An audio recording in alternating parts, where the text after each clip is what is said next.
प्रणाम, जय जिनेन्द्र सभी को। मैं सेशन चालू करना चाहूँगी अभी नमो अरिहंताणम के साथ। हाँ, तो नमो अरिहंताणम, नमो सिद्धाणम, नमो ऐरियाणम, नमो वचानम, नमो लोय सबसाहुणम, ऐसो पंचनमुक्कारो सवा पावा पणासनो मंगलाण च सवे सिंह पद्मम होई मंगलम। सभी से रिक्वेस्ट है कि अपना अपना म्यूट माइक्रोफोन म्यूट रखें। आप, मैं भी म्यूट कर रही हूँ बट आप म्यूट रखें।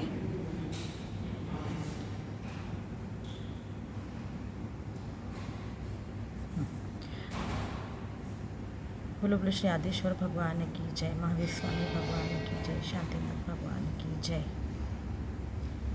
सुविधिनाथ भगवान की जय।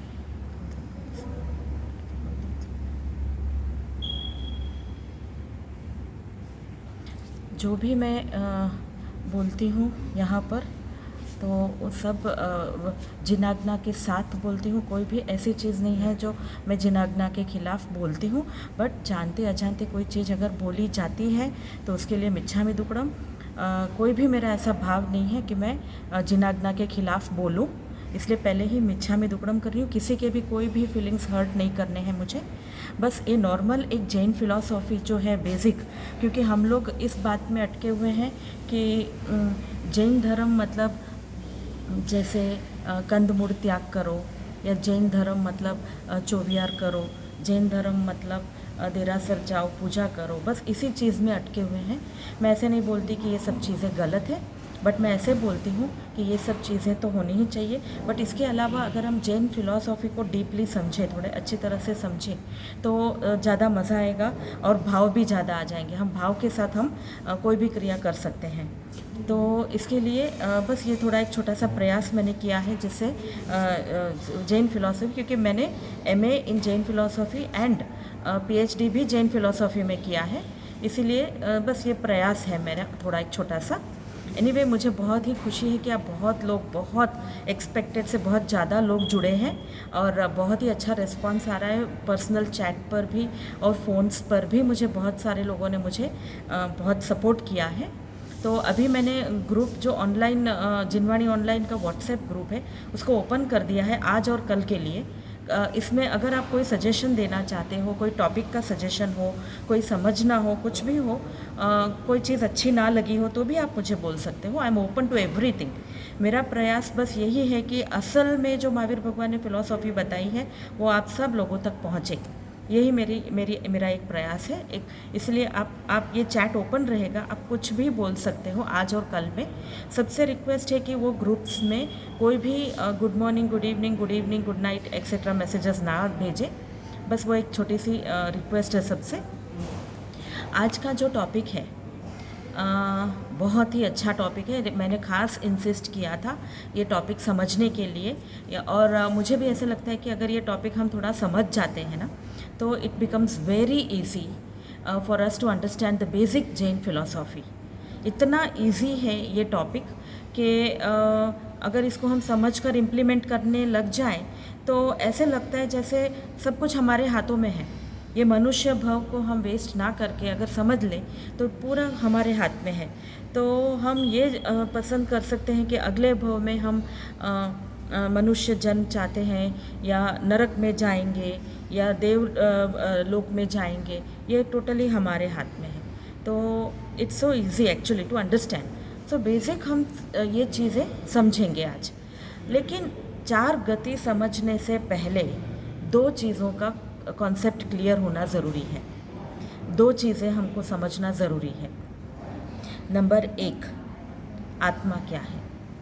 ये बहुत लोगों ने सुना होगा, समझा होगा, महाराज साहब ने भी बहुत समझाया है, बट एक छोटी सी भाषा में अगर मैं आपको बताऊं, छोटे से डेफिनेशन में, तो आत्मा एक्चुअली जो मैं हूँ वो आत्मा है। तो आत्मा जो है वो ट्रैवल करता है। वो एक, जैसे हम आज ये कपड़े पहने हैं, कल हम ये कपड़े उतार देंगे और दूसरे कपड़े पहनेंगे, फिर हम और आगे परसों और एक नया कपड़ा कुछ पहनेंगे। तो दैट शोज़ कि हमारी जो आत्मा है वो आत्मा कपड़े बदल रही है। मतलब ये जो भव मिला है, अभी मैं सीमा गाला बनकर आई हूँ, तो वो मेरी इस भव की आइडेंटिटी है। वो मेरी आत्मा की आइडेंटिटी नहीं है, मेरे इस भव की आइडेंटिटी है। मैं इस भव में सीमा गाला बनकर आई हूँ, या फिर मैं पीएचडी कर डॉक्टर बनी हूँ, या फिर मैं टीचर हूँ, या फिर मैं पॉलिटिशियन हूँ। ये मेरी इस भव की पहचान है। सो इस भव में मेरी आत्मा ने सीमा गाला का स्वरूप लिया है।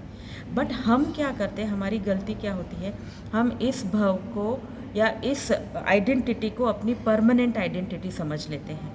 बट जैसे हम आज ये कपड़े पहने, कल हम दूसरे कपड़े पहनेंगे, वैसे हमारी आत्मा कल कोई और शरीर लेकर कोई और भव में, कोई और गति में जाएगा, और वो वहाँ पर वो उस तरह से रहना शुरू कर देगा, तभी वो सीमा गाला बनकर नहीं रहेगा।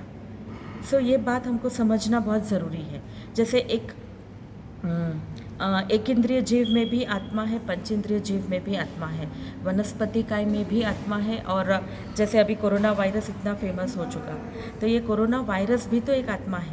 कोरोना वायरस भी एक इंद्रिय जीव है। अभी वो इस गति में आया है एक इंद्रिय बनकर, और वो जैसे वो नुकसान पहुंचा रहा है या फ़ायदा कर रहा है। सो that is how every living being में एक आत्मा है, हर एक जीव में एक आत्मा है। पृथ्वी का भी एक आत्मा है। जैसे हम ये आगे आगे करेंगे वैसे समझ में आ जाएगा, बट अभी एक छोटा ये आप समझ लो कि मैं जो हूँ, ये मैं नहीं हूँ, मेरी आत्मा है। That is the fact. ये बात हमको समझनी पड़ेगी, तभी हम ये 4 गति समझ पाएंगे। नहीं तो ऐसे लगता है कि जैसे ये जो भव है ना, यही हमारा भव है, और ऐसे ही हम जिएंगे और मर जाएंगे, सब खत्म हो जाएगा। नहीं, हम जब मर जाते हैं ना, तभी हमारी आत्मा दूसरा स्वरूप ले लेती है, दूसरी गति में जाती है। तो हमारा प्रयास ये होना चाहिए कि अच्छी गति मिले। अभी कौन सी गति मिलनी चाहिए, कौन सी गति नहीं मिलनी चाहिए, और क्या करने से कौन सी गति मिलती है, और क्या नहीं करने से कौन सी गति नहीं मिलती है, वो हम अभी नेक्स्ट समझेंगे। सो पहला कॉन्सेप्ट क्लियर हो गया कि आत्मा क्या है। सेकंड कॉन्सेप्ट हमको आज के टॉपिक समझने के लिए समझना पड़ेगा कि जैसे हम बोलते हैं स्तुति में 3 लोक ना नाथ, 3 लोक के नाथ। अब ये 3 लोक क्या है हम बोलते हैं, बट हमको उसकी समझ नहीं है। तो ये 3 लोक हमको समझना पड़ेगा। तो ये जो पूरा यूनिवर्स है, पूरा, जैसे मैं सिर्फ अर्थ की बात नहीं कर रही हूँ, अर्थ एक भाग है यूनिवर्स का, 1 पार्ट है। अर्थ के सिवाय ये यूनिवर्स बहुत बड़ा है, जिसको मैं शब्दों में या नंबर आंकड़ों में मैं नहीं बता सकती। इतना बड़ा यूनिवर्स है। तो ये जो यूनिवर्स है, ये पूरी सृष्टि यूनिवर्स, ये पूरा यूनिवर्स 3 लोक में बटा है। जैसे हमारा 14 लोक आपने सुना होगा, मैं उसको डीपली नहीं बताऊंगी अभी, क्योंकि ये डीपली अगर हम घुस जाएंगे ना, तो ये अपना जो मेन टॉपिक है वो रह जाएगा। 14 लोक है ना, उसमें वो 14 लोक 3 लोकों में डिवाइड हुआ है, 3 लोक में डिवाइड हुआ है। ऊपर जो लोक है उसको हम बोलते हैं ऊर्ध्व लोक। ऊर्ध्व नाम है उसका, जैन ग्रंथों में उसका नाम ऊर्ध्व लोक से दिया गया है, और वो उस नाम से वो फेमस है। ऊर्ध्व मतलब अपर, ऊपर वाला, यानी देवलोक। उसको हम सिंपल लैंग्वेज में बोलते हैं देवलोक। ऊर्ध्व लोक, और बीच का जो लोक है वो मध्य लोक, और नीचे का जो लोक है वो अधो ADHO अधोलोक है। अधोलोक यानी नरक गति। अभी थोड़ा हम ये समझ लेते हैं कैसे होता है। ऊर्ध्व लोक जो है ना, वो ऊपर है। अभी किलोमीटर में हम नहीं बता सकते कि यहाँ से कितना ऊपर है, क्योंकि साइंस उसको फाइंड नहीं कर पाया है अभी तक। कुछ फिलोसॉफीज़ क्या बोलती हैं कि इसी अर्थ पर ही स्वर्ग है। अगर आप खुश हो, आपके घर में सब कुछ अच्छा है, आपको 3 टाइम का खाना मिल रहा है, आप घूम रहे हो, अच्छे कपड़े पहन रहे हो, गाड़ियों में घूम रहे हो, तो आप स्वर्ग में हो। और अगर आप दुखी हो तो आप नर्क में हो। ऐसे और फिलोसॉफीज़ बोलती है, जो बिल्कुल गलत है। राइट क्या है, ये हमारे पूर्व के अच्छे कर्म है, जिसकी वजह से हमको अच्छा घर मिला है, अच्छे कपड़े मिले हैं, अच्छी गाड़ियाँ मिली है वगैरह। मैं और एक बार सबसे रिक्वेस्ट करती हूँ, प्लीज़ अपना माइक्रोफोन आप म्यूट कर दें। आपके ही मोबाइल में, आपके ही जूम पे एक ऑप्शन आएगा माइक वाला, वो माइक को आप अगर क्लिक कर देते हो तो आपका माइक्रोफोन म्यूट हो जाएगा। प्लीज़ आप म्यूट कर दें तो कि डिस्टर्बेंस ना हो। सो दैट वे ऊर्ध्व लोक जो है वो एक लेवल से ऊपर है। वो लेवल अभी तक साइंस ने नहीं फाइंड किया है। हमारे जैन के जो केवल ज्ञानी भगवंत है, तीर्थंकर भगवंत है, उन्होंने बता दिया है कि ऐसा ऊर्ध्व लोक है। अभी ये जो ऊर्ध्व लोक है वो उसके अंदर जैसे 16 देवलोक है और लोक है, ऐसे अलग अलग प्रकार में 39 विभाग है। 39 विभाग में पूरा ऊर्ध्वलोक डिवाइडेड है। ओके, 1 2 3 4 5 6। ओके, अभी ये जो देवलोक है इसमें देव रहते हैं, बराबर है। अभी मैं सिर्फ इतना ही बताऊंगी। देवलोक जहाँ ख़त्म होता है, जो लेवल पर ख़त्म होता है, उसके बिल्कुल ऊपर, थोड़े डिस्टेंस के बाद उसके बिल्कुल ऊपर सिद्ध लोक है, सिद्ध क्षेत्र या सिद्ध शिला, जहाँ पर सिद्ध भगवंत जाकर बस जाते हैं परमानेंटली। ओके, ये एक्चुअली जोग्राफिकली बोलो या कॉस्मोलॉजिकली बोलो, ये है। कहाँ है ये हम और आप आंकड़ों में नहीं बता सकते, ना ही साइंस प्रूव कर पाया है, but that is there. So that सिद्ध क्षेत्र इज़ जस्ट अबव, थोड़ा सा ऊपर ऑफ ऊर्ध्वलोक, जिसको हम बोलते हैं सिद्ध लोक, सिद्ध क्षेत्र, सिद्ध शिला। शिला क्यों बोला जाता है? क्योंकि वो बहुत बड़ा गोल्डन पत्थर है, वहाँ पे आत्मा, ओरिजिनल आत्मा के स्वरूप में रहता है। जब हम मोक्ष का टॉपिक लेंगे ना डिटेल में, तब वो उसको हम कर लेंगे। तो अभी इतना आप समझ लो। अभी हम जो ऊर्ध्वलोक से नीचे अगर आते हैं तो ये मध्य लोक है। तो बीच के मध्य लोक में दो गति आती है, मनुष्य गति आती है और तिर्यंच गति आती है। ये दोनों गतियाँ मध्य लोक में हैं। ये दोनों गतियाँ आयुष शाह, जिसका भी नाम है ना, थोड़ा सा डिस्टर्बेंस आ रहा है।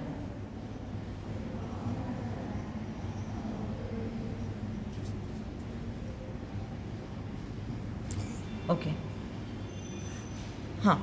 सो ये जो मध्य लोक है, यहाँ पे मैक्सिमम नंबर ऑफ जीव है, या तो तिर्यंच गति में है या तो मनुष्य गति में है। सो ये मध्य लोक है ना, तो मध्य लोक का भी डिस्टेंस कितना है ये एग्जैक्टली नहीं पता चला है, साइंस ने नहीं प्रूव किया है, हमारे जैन ग्रंथों में लिखा है। जो ये मिडिल का जो पार्ट है ना, इसके अंदर जैसे ये पार्ट है, तो इसका जो ऊपर का मध्य लोक का जो ऊपर का थोड़ा भाग है, वहाँ पे देव बसते हैं, ज्योतिष देव। और मध्य लोक का जो नीचे का बॉटम का लाइन है, नीचे वाला जो अधोलोक से थोड़ा ऊपर है बट मध्य लोक में है, वहाँ पे व्यंतर देव बसते हैं, जिसको हम बोलते हैं असुर, बराबर है। सो मध्य लोक के अंदर अगेन दो पार्ट नहीं है, एक ही पार्ट है, बट ऊपर के पार्ट में ज्योतिष देव है और नीचे के पार्ट में व्यंतर देव है। ये है, जैसे हम बोलते हैं कि आज मतलब किसी की सिक्स्थ सेंस, हम बोलते हैं कि मुझे किसी की याद आ गई और अचानक उसका फ़ोन आ गया, तो ये क्या होता है कि कोई देव हमारी इच्छा पूरी करते रहते हैं। सो that is what how the philosophy works. ये हम सब डिटेल में बाद में लेंगे। जो नीचे का जो लोक है, अधोलोक या फिर नरक लोक जिसको हम बोलते हैं, मध्य लोक से नीचे, ओके, अधोलोक, दैट इज़ नरक लोक। सिंपल भाषा में नरक लोक भी 7 विभाग में बटा हुआ है, 7 पार्ट्स में है। सो पहला नरक, बीजा नरक, त्रीजू नरक, चौथू नरक, पांचवू, ऐसे 7 नरक हैं। तो जैसे बोलते हैं ना कि ये 7वीं नरक में है या दूसरी नरक में है या 6ठी नरक में है। सो वो 1 2 3 4 5 6 7। ओके, अभी हम ये देखेंगे कि जैसे हम नरक के लेवल में नीचे जाएंगे, जैसे 1 2 3 4 5 6 7, वैसे तकलीफ़ें ज़्यादा होती जाती है। यानी पहला नरक इज़ बेटर देन सेकेंड नरक इज़ बेटर देन थर्ड नरक is better than 4th 5th 6th 7th, ऐसे। तो सबसे ख़राब यानी सबसे ज़्यादा जहाँ पर तकलीफ़ है, पीड़ा है, डिफ़िकल्टीज़ है, वो 7वीं नरक में है। सो दिस इज़ हाउ विभाग हो गया है, 3 लोक, ऊर्ध्वलोक, मध्यलोक, नीचे वाला अधोलोक, 1 2 3। Okay, now this is clear. ये कॉन्सेप्ट क्लियर होना ज़रूरी है, क्योंकि जब हम 4 गति में हम घूमते हैं ना, तो आइदर हम ऊर्ध्वलोक यानी देवलोक में रहेंगे, या तो फिर मध्यलोक में तिर्यंच बनकर, या तो फिर मनुष्य बनकर रहेंगे, या फिर अधोलोक में नरक गति में रहेंगे। सो हमारी जो 4 गतियाँ हैं, ये 3 लोक में घूमती रहती है। ओके, जैसे हम बोलते हैं ना 84 लाख योनि, तो ये तीनों लोक में ये डिवाइड हो जाता है। सो 84 लाख योनि में हम घूमते हैं। Okay, now let us come to the main topic, जिसको हम बोलेंगे 4 गति। एक्चुअली मैंने बहुत सारे बच्चों को भी बोला था कि आज अटेंड करना, क्योंकि ये मैं बहुत सिंपल भाषा में समझाऊंगी। शायद बहुत लोगों को लगेगा बहुत ज़्यादा सिंपल है, बट सब लोग अच्छे से समझ पाएंगे। एक कॉन्सेप्ट हम बनाते हैं आज के टॉपिक को समझने के लिए। एक कॉन्सेप्ट होगा, जैसे हमारी बॉडी है वो ट्रैवलर है, वो जर्नी कर रही है। हमारी आत्मा, सॉरी नॉट बॉडी, आत्मा वो जर्नी कर रही है और हमको एक स्टेशन से दूसरे स्टेशन पे जाना है, फिर दूसरे स्टेशन से तीसरे स्टेशन पे। ऐसे हमारी आत्मा अलग अलग स्टेशन बदलती रहती है। तो हमारे पास मुख्य 4 स्टेशन हैं, 4 गति 4 स्टेशन हैं। सो पहला नरक गति, हम चारों इक्वल है, मैं आपको समझाऊंगी तो आपको पता चलेगा कौन सा क्या है। नरक गति है, देन आता है तिर्यंच गति, देन उसके बाद तिर्यंच गति, देन मनुष्य गति एंड देव गति। Correct, yes.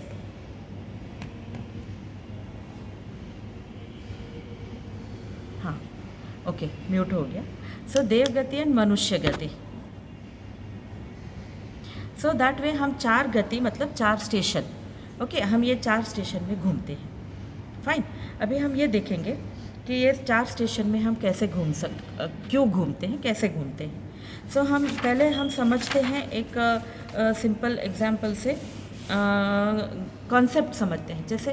जैसे शुरू करते हैं हम नरक गति से, ठीक है।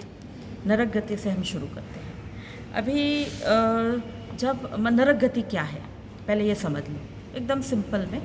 वो एक स्टेशन है जहाँ पर कोई आत्मा तब जाती है जब उसने बहुत ज़्यादा पाप किए हैं। पाप करना मतलब हमारी आत्मा पे अशुभ कर्म का एक्यूमुलेशन होना, जमा होना। जब हमारे आत्मा पर बहुत सारे अशुभ कर्म जमा होते हैं, तभी हमारे अशुभ कर्म यानी पाप की वजह से हम नरक गति में जाते हैं। सो हम वो स्टेशन पर कब हमारी गाड़ी जाएगी, जब हमारे आत्मा में बहुत सारे अशुभ कर्म चिपके हुए हैं। कर्म क्या है, कर्म कैसे चिपकते हैं आत्मा पर, कैसे, ये सारा टॉपिक हम लेंगे, बट अभी मैं डीप में नहीं बता सकती क्योंकि हमारा टॉपिक डाइवर्ट हो जाएगा। सो हमारी आत्मा पर जब बहुत सारे पाप कर्म या अशुभ कर्म जुड़ जाते हैं, चिपक जाते हैं, तभी हम चलते हैं नरक गति में। हमारी ट्रेन रुक जाएगी नरक के स्टेशन पर। ओके, नाउ नरक का स्टेशन कैसा है? बहुत खराब, जहाँ पे बहुत अंधेरा, जहाँ पे बहुत तकलीफ़, जहाँ पे बहुत पीड़ा है, जहाँ पे बहुत शारीरिक तकलीफ़ है, जहाँ पे कायम भूख रहती है, जहाँ पे कायम प्यास रहती है, जहाँ पे बहुत ज़्यादा ठंडी या बहुत ज़्यादा गर्मी होती है। सबसे इम्पॉर्टेंट, वहाँ पर कोई भी नरक का जीव मर नहीं सकता, आत्महत्या कर ही नहीं सकता। वो उसके पास एक ही ऑप्शन है और वो है ये जो उसको जो तकलीफ़ हो रही है, मिज़री तकलीफ़, वो उसको सहन करना ही पड़ेगा। उसके पास वही एक ऑप्शन है, इसके अलावा उसके पास कोई ऑप्शन नहीं है। यानी वो कुछ भी करे, वो नरक गति से बाहर अपना टाइम पूरा हो उसके पहले नहीं निकल सकता। और दूसरी बात ये समझना होगा कि नरक गति का मिनिमम टाइम पीरियड है 10,000 ईयर्स। यानी एक जीव अगर वहाँ जाता है तो वो मिनिमम 10,000 ईयर्स के लिए जीता है। और इसका मैक्सिमम तो अलग अलग ग्रंथों में मैंने अलग अलग 2-3 बातें पढ़ी है। जैसे एक सागरोपम है या 22 सागरोपम है या 33, ये कन्फ्यूजन अभी भी मुझे है। बट सागरोपम बहुत बड़ा, जिसको मैं आंकड़े में नहीं बता सकती। अगर आंकड़े में बताना भी चाहूँगी ना तो पीछे कितने शायद 10-15 ज़ीरो लग जाएंगे, इतने सारे। यानी कैसे हमारे आत्मा में बुरे कर्म, अशुभ कर्म जितने चिपके हैं, उतना हमको नरक गति का पीरियड मिलेगा, उसका लाइफ स्पैन मिलेगा। और सबसे इम्पॉर्टेंट बात, हमारी मर्ज़ी से हम नरक गति से नहीं निकल सकते। ओके, अभी दूसरी बात, नरक गति में कोई मम्मी पापा से जन्म नहीं होता किसी जीव का, वो ऑटोमेटिक जन्म हो जाता है और वही एज में वो 10,000 साल मिनिमम रहता है। वही एक ही एज, वही एक ही स्वरूप में रहेगा। बट उसकी बॉडी जो है ना वो वैक्रिय बॉडी है। वैक्रिय मतलब ऐसे हड्डी और पसली या मसल से नहीं बनी होती है, प्रोटीन से बनी होती है, और वो अलग अलग शेप ले सकता है, अलग अलग आकार ले सकता है, वो ऐसे ढीला ढीला नरम नरम होता है। अगर परमाधामी देव, जैसे मैंने बोला कि अधोलोक में देव हैं, नीचे के साइड में जो देव हैं, वो देव जो है ना वो परमाधामी देव हैं। वो देव अगर 500 टुकड़ों में भी बॉडी को कट कर देना तो भी आदमी मरेगा नहीं, वो जीव मरेगा नहीं, वो वापस जुड़ जाएगा। तो उसकी बॉडी जो है ना वो वैक्रिय बॉडी है, मतलब ढीली पोची बॉडी है, जो अलग अलग स्वरूप में, अलग अलग आकार में वो रह सकता है। देन दूसरी एक इम्पॉर्टेंट बात, जब कोई जीव नरक गति में आता है, वो नरक गति में से दूसरी बार वापस नरक गति में नहीं जाता, या नरक गति से उसको नेक्स्ट देवलोक में भी नहीं मिलती एंट्री।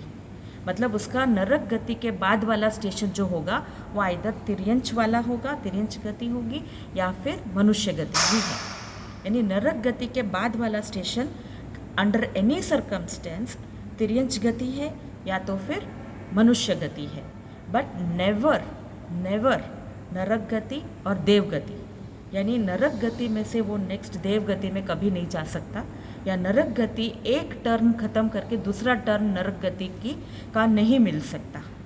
यानी मनुष्य गति में एक मनुष्य गति खत्म करके दूसरा मनुष्य गति मिल सकता है, बट नरक गति एक हो के बाद सेकंड नरक गति नहीं मिलेगा। इसके पीछे लॉजिक ये है कि जब वो नरक गति में है तो वो अपने पाप कर्म भोग रहा है, वो बराबर है। अभी वहाँ पे पाप कर्म जितना है, जैसे 10,000 ईयर्स या 20,000 ईयर्स वो पाप कर्म भोग चुका है, तो उसके पास कोई चांस नहीं है कि वो नरक गति में वापस जाए, क्योंकि उसने अपने पाप कर्म भोग लिए हैं, या उसने कोई भी अच्छे कर्म नहीं किए हैं जिससे वो नरक गति में से देव गति में जाएगा, बराबर। बट उसके पूर्व कोई भी जन्म के पूर्व कोई भी भव के जो अच्छे कर्म बचे होंगे उसकी वजह से वो तिर्यंच में या फिर देवगति में वो मनुष्य गति में वो आ जाएगा। That is a rule, okay. उसके बाद हम देखते हैं जो नरक गति में जीव हैं, वो जीव को हम बोलते हैं नारकी, उनको बोलते हैं नारकी। नहीं, वो नारकी के रूप में होते हैं वो। फिर जैसे जैसे नरक गति में हम नीचे नीचे जाएंगे, जैसे पहली नरक, दूसरी नरक, तीसरी नरक, वैसे नरक में तकलीफ़ें बढ़ती जाती हैं। और उसके बाद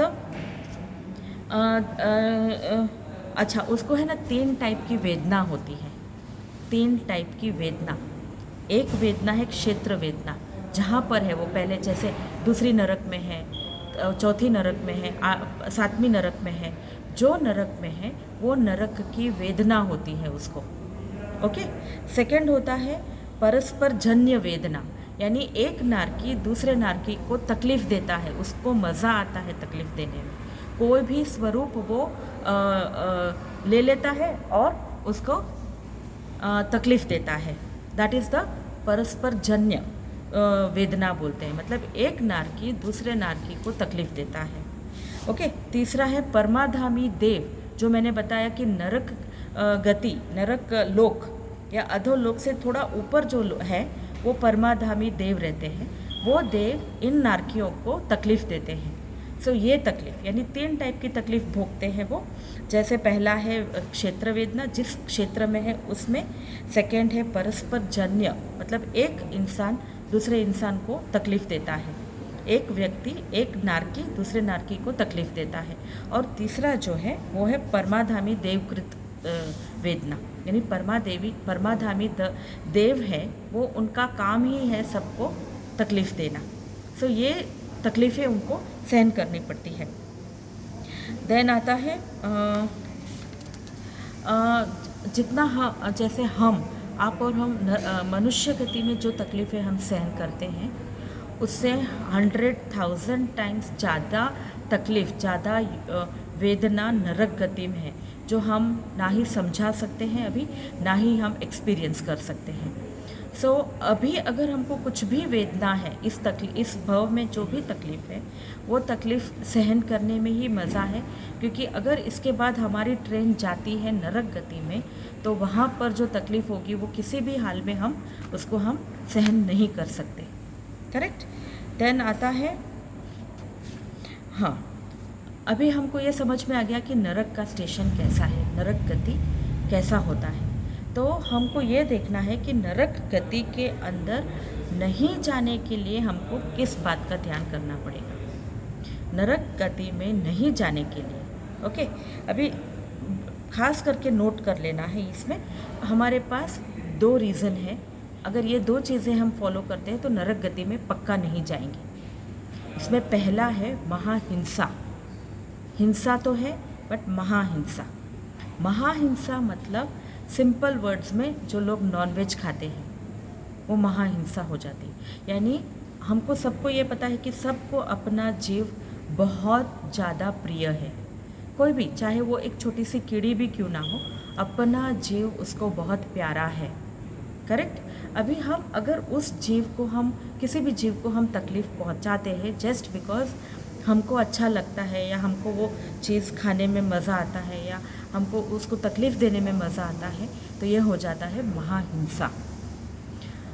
एक English writer George Bernard Shaw, बहुत ही फेमस राइटर है, उन्होंने एक बहुत ही अच्छा स्टेटमेंट दिया है कि मेरा जो पेट है ना वो डेड बॉडियों का कचरे का डब्बा नहीं है, इसीलिए मुझे नॉनवेज नहीं खाना चाहिए। सो महाहिंसा में नंबर 1 पे आ जाता है नॉन वेज खाना। सो दैट इज़ द खाना या किसी भी प्रकार से यूज़ करना। मैं लेडीज़ को ये भी बोलूँगी कि अगर आप कोई voice is breaking, I got a message from somebody that voice is breaking. See I am actually not in my home town. मैं मेरे होम टाउन में नहीं हूँ, मैं बाहर हूँ, तो थोड़ा सा यहाँ का मैं वाईफाई यूज़ कर रही हूँ, बट आई थिंक वाईफाई का सिग्नल तो फुल है, उसमें कोई प्रॉब्लम नहीं है। Anyway I will continue.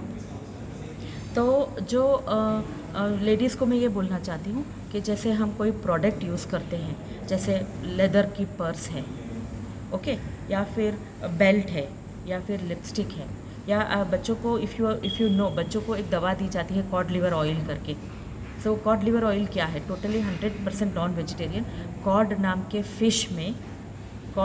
Fish के लिवर को निकाल कर वो ऑयल बनाया जाता है, जो बच्चों के जिसको बहुत वीकनेस है बच्चों को, उसको दिया जाता है, डॉक्टर्स प्रिस्क्राइब करते हैं इसको। सो अगर हम थोड़ा सा अलर्ट हो जाएं तो डेफिनेटली हम ये चीज़ नहीं देंगे, because it is something called as महाहिंसा। So that is how I can control myself. So क्या करना होगा मुझे महाहिंसा से बचने के लिए? सबसे पहले वेजिटेरियन बन जाओ। नॉन वेजिटेरियन कोई भी चीज़ हमारे घर में ना आए उसका ध्यान रखो। अब जब हम कोई चीज़ खरीदने जाते हैं बाहर, तो इंग्रेडिएंट्स चेक कर लेना है पहले। अगर हम इंग्रेडिएंट्स चेक कर लेते तो पता चलता है इसके अंदर ऐसी कोई चीज़ तो नहीं आ रही है। जैसे हम ऑयल्स एंड सॉस वगैरह यूज़ करते हैं, उसमें भी ये प्रॉब्लम होती है। देन लेदर पर्सेस वगैरह नहीं यूज़ करना है, ब्यूटी प्रोडक्ट्स नहीं यूज़ करना है, एनिमल प्रोडक्ट्स नहीं यूज़ करना है। तो ये हो जाएगा महाहिंसा से बचने का तरीका। ओके, अभी महावीर भगवान की एक बहुत ही अच्छी स्टेटमेंट है, जियो और जीने दो, यानी live and let live. So that clearly show कि आप जियो खुद भी और जीवों को जीने दो, यानी किसी भी प्रकार की हिंसा नहीं चलेगी। अगर नरक में नहीं जाना है तो किसी भी प्रकार की हिंसा नहीं करनी है। ये फर्स्ट रीज़न हो गया। सेकेंड रीज़न, जो नरक में नहीं जाए, मतलब अगर हम ये करते हैं तो समझ लेना है कि हमारी टिकट रिज़र्व हो गई है नरक के लिए।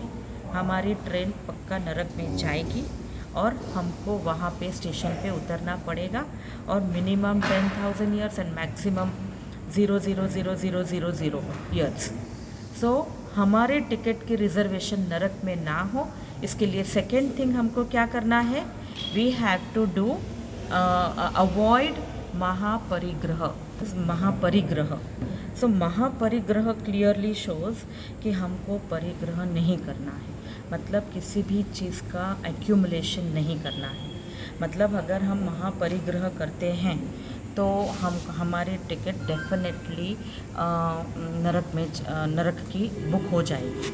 सो क्लियरली दैट शोज़ कि we have to be very very careful regarding परिग्रह। सो नाउ भगवान महावीर के फिलॉसफी में ये समझ में आता है कि दैट देर आर 5 महाव्रत। ओके, 5 महाव्रत में एक व्रत जो है वो है परिग्रह का। सो परिग्रह को इतना इम्पोर्टेंस दिया गया है कि भगवान महावीर ने अपने 5 बेसिक फाउंडेशन स्टोन्स, जो जैनिज़्म के फाउंडेशन स्टोन्स है, उसमें से एक परिग्रह लिखा है। तो यहाँ पर हम परिग्रह की बात नहीं कर रहे हैं, क्योंकि यहाँ पर ये क्लियर है कि जो मुझे इस संसार में जीने के लिए, इस भाव में जीने के लिए चाहिए, वो मैं रख सकती हूँ। बट यहाँ पर ये देखना है कि मुझे एक्स्ट्रा परिग्रह नहीं करना है। तो इसमें क्या होगा, एक्स्ट्रा परिग्रह में क्या होता है कि जनरली हम बहुत सारे अनजस्ट मेथड्स यूज़ करते हैं बहुत ज़्यादा पैसा कमाने के लिए। जैसे बहुत एक्यूमुलेशन शुरू हो जाता है, मेरा घर बड़ा है बट मुझे इससे भी बड़ा घर चाहिए। देन मुझे ये विचार आएगा कि मुझे एक गाड़ी है तो दूसरी गाड़ी चाहिए, वगैरह वगैरह। जब हम ज्वेलरी है, पैसा है, बैंक बैलेंस बढ़ाना है, ये सब हम जब करना शुरू कर देते हैं ना,